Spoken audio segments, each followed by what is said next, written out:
سلمان صاحب سیاسی محاذ پر dead lock ایسے ہی رہے گا یا پھر جمود ٹوٹے گا؟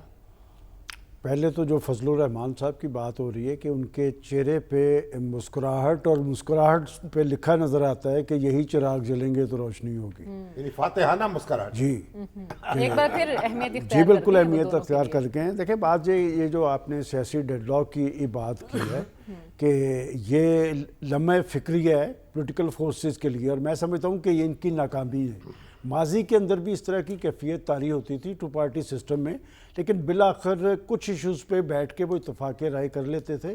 جہاں تک اب پی ٹی آئی اور ان کے اتحادیوں کی بات ہے تو وہ جو احتجاجی کیفیت سے نکل نہیں پا رہا ہے، اور میں سمجھتا ہوں کہ ان کا کل کا جو احتجاج تھا، آپ کو یاد ہوگا میں نے کل ہی یہ بات کہا تھا کہ انہوں نے صوابی میں جلسہ کیا ہے اور کوئی لا اینڈ آرڈر کی صورتحال کسی جگہ بھی پیدا نہیں کی۔ دراصل یہ کسی نہ کسی کو کوئی میسج دے رہے ہیں۔ اچھا، اور بات یہ کہ یہ معاملات جس طرح کے معاملات میں پی ٹی آئی اٹکی کچھ چل رہا ہے، کہیں نہ کہیں کوئی انڈرسٹینڈنگ ہے؟ دیکھیں یہ معاملہ ایسا ہوتا ہے کہ آپ روز یہ ایک سوال کرتی ہیں کہ یہ کبھی ایسے ہوا نہیں کہ پس پردہ پولیٹیکل فورسز سے روابط نہ ہوں۔ یہ ایک مستقل عمل کا نام ہے۔ ریاست جن لوگوں نے چلانی ہے، ریاست کے مفادات بھی دیکھنے ہوتے ہیں۔ البتہ یہ بات ضرور ہے کہ یہ ڈیڈ لاک کی وجہ سے سیاستدانوں کی ناکامی ہوئی ہے، اور ہمارے آج اسپیکر صاحب نے وضاحت کر دی۔ اس سے پہلے وہ اس سارے معاملے کے سہولتکار تھے، انہوں نے کہا تھا کہ کمیٹیاں موجود ہیں، لیکن انہوں نے کہا کہ میں نے پیشکش نہیں کی۔ دراصل وہ پیشکش کر نہیں سکتے۔ پیشکش یا حکومت کر سکتی ہے، اور مذاکرات کی ابتدا جو ہے خود پی ٹی آئی نے کی تھی اور چھوڑا بھی جلد پی ٹی آئی نے۔ لہٰذا یہ سیاسی ڈیڈ لاک کا ان کو دونوں فریقین کو کوئی فائدہ ہو نہ ہو، اس کا نقصان اصل پاکستان کو اور پاکستان کی معیشت کو ہوگا۔ جب حکومت یہ کہتی ہے کہ جی ہم معاشی حوالے سے ٹیک آف کرنے کی پوزیشن میں ہیں، تو ماضی کے اندر انیشیٹو جو لیتی تھی وہ حکومت لیتی تھی، لیکن حکومت یہ بھی کہتی ہے کہ عدم استحکام کے باوجود ہم نے معیشت بہتر کر کے نہیں دکھا دی دیکھیں ہے۔ وہ اپنا اپنا سیاسی کیس ہے۔ بات یہ کہ جو کیفیت پاکستان کے اندر طاری ہے، اگر یہ ان کے درمیان کچھ ایشوز پہ آپس میں اتفاق رائے ہوتا تو شاید اس سے اچھے نتائج سامنے آتے۔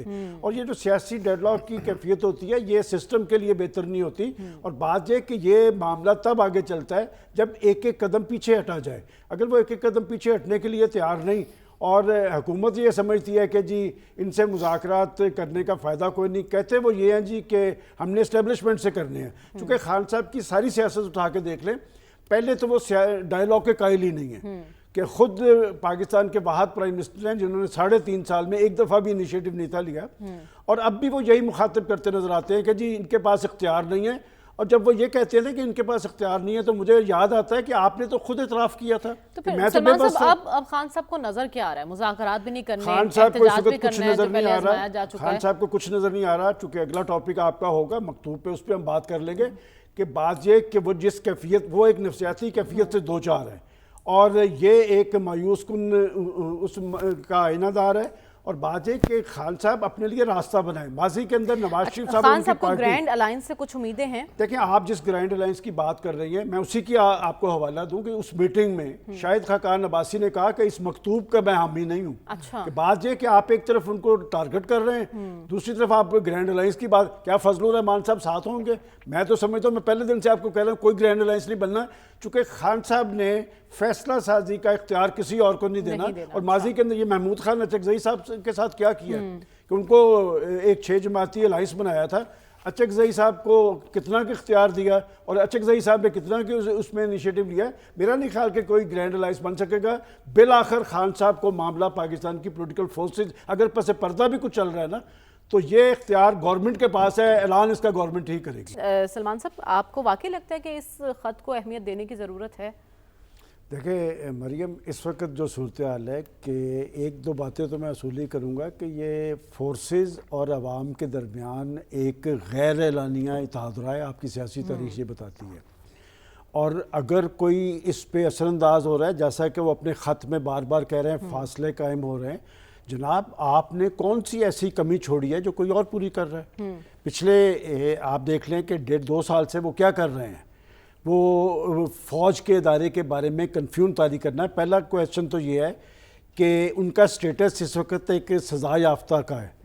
وہ شخص بیٹھ کے پاکستان کے ریاستی اداروں کو ٹارگٹ کرتا نظر آ رہا ہے، اور وہ پاکستان کے اندر ایک نفسیاتی کیفیت، پاکستان کے اندر ہی نہیں، پاکستان سے باہر ماضی کے اندر امریکہ سے پتہ چلتا تھا کہ کمپین چلی ہے روگ آرمی کی، اور پھر انہوں نے وہاں پر امریکہ کے اندر مظاہرے کروائے، اس میں کوئی دو آرا نہیں، یاد کریں آپ، خود اون کیا کہ جی ہاں مظاہرے ہو رہے ہیں، تو ان کا ایجنڈا پہلے سمجھنے کی ضرورت ہے کہ یہ کس ایجنڈے پہ ہیں، اور اس فوج کے بارے میں کہہ رہے ہیں، اس فوج کے بھی بڑے سارے احسانات ہیں۔ دراصل مسئلہ یہ ہے کہ انہوں نے کبھی، میں نے جیسے پہلے کہا تھا کہ سیاستدانوں سے معاملہ نہیں تھا کیا، یہ ہمیشہ پس پردہ قوتوں کی بنیاد پہ سیاست کرتے رہے، انہی کی بنیاد پہ یہ حکومت میں آئے، اور پھر عدم اعتماد کے نتیجے میں جب انہیں باہر جانا پڑا تو یہ اداروں پہ بس پڑے۔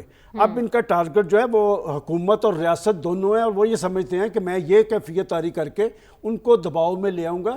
دباؤ میں وہ نہیں آئیں گے، ریاستیں دباؤ میں نہیں آتی، حکومتیں آ جاتی ہیں، اور حکومت اس لیے خاموشی اختیار کیے ہوئے ہے کہ انہوں نے ایک ایسی لڑائی شروع کر لی ہے جس لڑائی میں حکومت کو الجھنے کی ضرورت ہی نہیں۔ انہوں نے پاکستان کی مقتدرہ کو ٹارگٹ کرنا شروع کیا ہے، جس کا نہ پاکستان مکمل ہو سکتا ہے، نہ پاکستان کی ریاست مکمل ہو سکتی ہے، اور سب سے اہم بات میں آپ کو بتا رہا ہوں، ان کی پارٹی کے ایک سینئر لیڈر جو قانون دان بھی ہیں، میں نے آج ان سے بات کی ہے، انہوں نے کہا کہ ان کے اس طرز عمل سے ہماری پارٹی کے لوگ بھی خوفزدہ ہیں۔ انہوں نے کہا کہ کل جو نہیں ہو سکا احتجاج اسی وجہ سے نہیں ہو سکا کہ آپ یہ کیا کام شروع کر رہے ہیں، آپ ہم لوگ ہم چینلز پہ نہیں آتے۔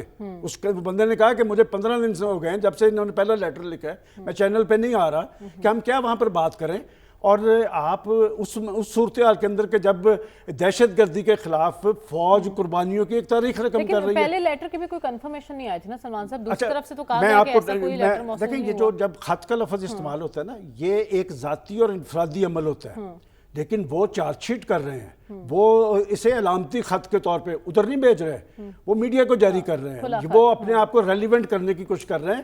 تو بات یہ کہ جس کیفیت، وہ اصل میں جیل کے اندر ایک نفسیاتی کیفیت سے دو چار ہیں، وہ پریشان ہیں، اس لیے کہ راستہ کوئی نہیں بن رہا۔ ہم نے پہلے موضوع پہ اس لیے یہ بات کی تھی کہ سیاستدان جو ہوتا ہے نا، اور سیاست جو ہوتی ہے، یہ راستہ نکلتا ہے اس سے۔ اس خط سے یہ اندازہ لگایا جائے کہ اب پی ٹی آئی مفاہمتی سیاست کی طرف تو ہرگز نہیں آئے گی، میں آپ کو مزاحمت پر ہی بتاؤں، قائم رہے ان گی۔ پی ٹی آئی کے اندر بڑی واضح ڈویژن ہے۔ دیکھیں، ہمارے ہاں پارٹی سٹرکچر ایسے ہوتے ہیں کہ پارٹیز کے اندر تو جمہوریت ہوتی نہیں ہے، پارٹی لیڈر نے جو کہنا ہوتا ہے ٹکٹ اس نے دینی ہوتی ہے۔ بڑی واضح اکثریت یہ نہیں چاہتی کہ اداروں کو ٹارگٹ کیا جائے۔ آپ بیرسٹر گوہر کے بیانات اٹھا کے دیکھ لیں، وہ تو پارٹی میں تو پہلے خلیج نظر آ رہی ہے، کل سوابی میں جو کچھ میں آپ کو بتا رہا ہوں کہ اس پارٹی کے لیڈر نے کہا کہ یہ ہمارے لیے مشکلات پیدا ہو رہی ہیں، یہ ہمارے لیے آنے والا وقت اچھا نہیں ہے، اس لیے کہ وہ تو خود تو جیل میں ہیں، اور پرابلم ساری ہمیں یہاں پر فیس کرنی پڑتی ہے۔ ہم بتائیں میڈیا میں جا کے اپنی فوج کو ٹارگٹ کریں جو دہشت گردی کے خلاف جنگ میں قربانیوں کی تاریخ رقم کر رہی ہے۔ وہ اصل میں ان کا ایک طریقہ کار رہا ہے۔ ماضی کے اندر چونکہ پیچھے قوتیں ہوتی تھی تو یہ حکومتوں کو ٹارگٹ کرتے تھے، گالی گلوچ کرتے تھے سیاستدانوں، اب وہ سلسلہ رہا نہیں ہے، لہٰذا وہ ڈائریکٹلی اداروں کو ٹارگٹ کر رہے ہیں، حکومت کو نہیں۔ اور آپ کہہ رہے ہیں اس معاملے کو لے کر پارٹی کے اندر بھی ریزرویشنز پائی جاتی ہیں۔